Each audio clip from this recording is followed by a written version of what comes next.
एक बार एक बुजुर्ग महिला किसी काम से कहीं जा रही थी। तभी सड़क पार करते हुए एक वाहन से उसकी टक्कर हो गई।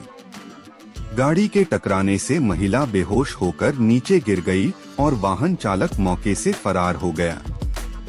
दुर्घटना का पता चलते ही आसपास के लोग तुरंत बुजुर्ग महिला के पास पहुंचे और उसे होश में लाने का प्रयास करने लगे।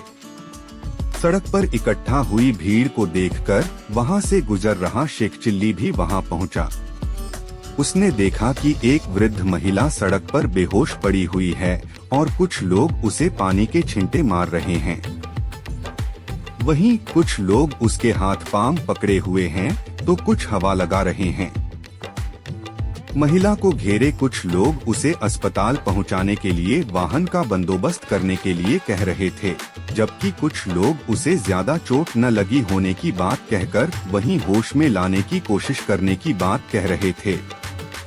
सभी की बात सुनकर शेख चिल्ली ने भी बुजुर्ग को होश में लाने के लिए अपना विचार रखा। उसने कहा कि बुजुर्ग महिला को होश में लाने के लिए हमें पहले गर्मागर्म जलेबियां लानी होंगी, फिर उसकी खुशबू इन्हें सूंघानी पड़ेगी और फिर उन जलेबियों को इनके मुंह में डालना होगा।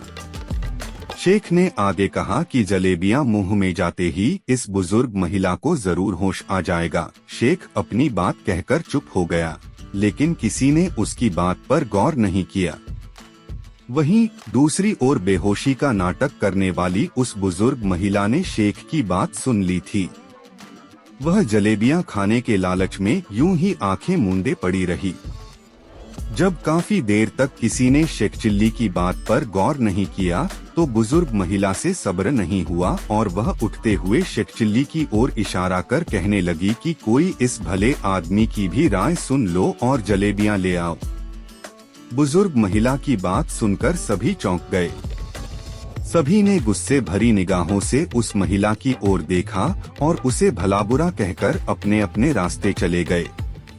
वहीं अपनी बेवकूफी का एहसास होने पर बहानेबाज बुजुर्ग महिला भी चुपचाप सड़क से उठ गई और नजरें झुकाए वहां से चली गई। कहानी से सीख: कभी भी झूठ नहीं बोलना चाहिए या नाटक नहीं करना चाहिए।